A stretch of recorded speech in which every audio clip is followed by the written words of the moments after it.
Hello everyone and welcome back to Sandy Says. In today's video I am going to be showing you how to clean your coffee maker. You can do this with a standard coffee maker. This is a Mr. Coffee Pot. You can do it with a Bunn coffee maker, or even you can do this with a Keurig machine. Anything that runs coffee, this will work for. Super simple, and today I'm gonna show you how to do it. So all you need for this is water and vinegar, and then you're gonna do 50% water and 50% vinegar.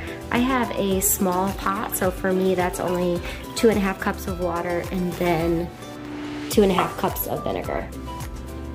And then after you have that, your reservoir completely filled up, all you're going to do is just brew now and run your coffee pot like normal.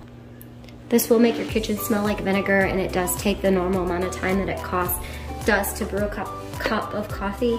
But some signs that you might need to descale or clean your coffee maker with vinegar are that it takes longer than usual to brew a cup of coffee, or if you expect, like if you put it in to make 5 cups and it only makes 3 cups. If you have extra grounds found in your brewed cup of coffee, if your coffee just doesn't taste good, or if you can see the mildew parts, or the excess burnt parts on your actual coffee cup, if you can actually see that on your coffee pot, then that's a good time to clean it, or if you just get the mildew or moldy smells.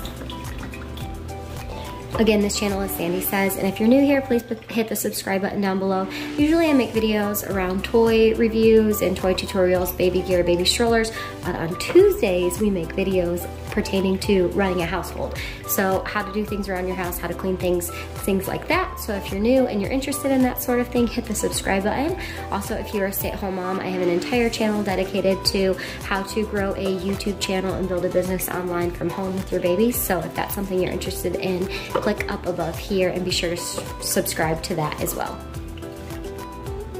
Once your pot has finished brewing, you'll be able to see all the gunk that was in your machine. It'll be brown and in your coffee pot. So we're just gonna empty that out, and then you're gonna brew another pot of just water, and you're gonna keep doing that until you get the vinegar smell out of your machine. And that's just however many times you're comfortable. So it might be once, it might be 2 more full cups of water, but just until that is all rinsed out. And then once your pot has cooled down, it's a good time to just go through and wipe it down with a rag. If you have any buildup down here, you can wipe that with vinegar rag. You just want to make sure that your pot is already cooled down so you don't get burnt. And then it's also a good time to go inside where you keep your grounds and wash this or scrub it out if that's not something that you regularly do. And then just keep brewing, the cups of plain water until your vinegar smell is completely gone, and then your coffee pot is clean. And again, this works for any type of coffee maker, including Keurig coffee pots.